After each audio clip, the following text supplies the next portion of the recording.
Morning, Steve Freed with the morning grain calls. Markets are kind of mixed right now. You've got beans, meal, oil all trading lower, while wheat and corn are trading higher. Kind of a choppy trade. Beans, I think, reflect concern about demand for U.S. soybean exports declining, and that South American prices for both beans and meal are cheaper.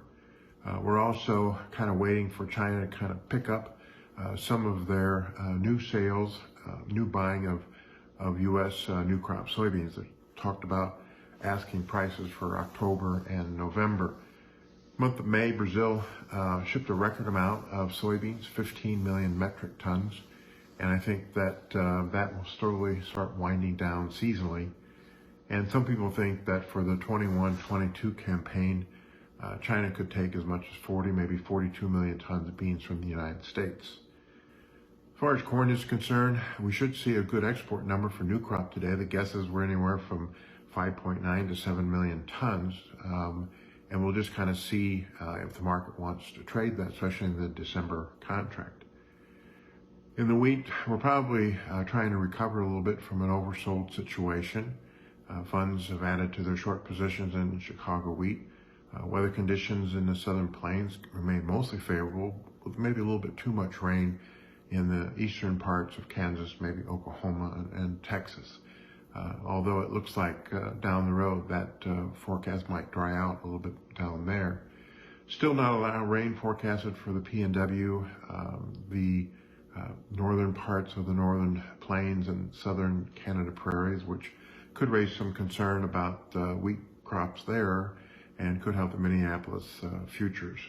We did note yesterday that the United States trade rep and Chinese representative had their first conference call yesterday, and the Chinese came out swinging and said that they would like to see the Trump tariffs rolled back and that any sanctions against Chinese companies end. So we'll see how trade talks move along. The Chinese did say that the tariffs were reducing the amount of U.S. ag goods that they could buy.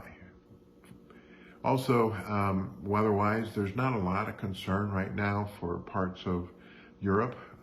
I think that there's a couple pockets in Russia that are dry. The one thing that we're watching new is that it's going to dry out in parts of east central China, maybe Beijing south. And so we'll see if anybody wants to pick up on that. Long-range maps here in the United States are not as rigid as they were yesterday, which offers some resistance to the new crop contracts. We also know export sales, as I mentioned, big numbers for the corn new crop, probably slow numbers for beans and wheat. Yesterday, ethanol demand was better than expected. Margins remained very positive, and gasoline use last week was the largest weekly use since 2019. So we expect summer demand to pick up from a gasoline standpoint, and that could help ethanol demand. We're watching the outside markets with jobs data, GDP data, and see what the stock market, what currencies, energies, and the precious metals want to do at current prices. As always, these are my thoughts and not those of ADM Investor Services. Have a safe and profitable trading day. Remember, always treat people like you yourself would like to be treated.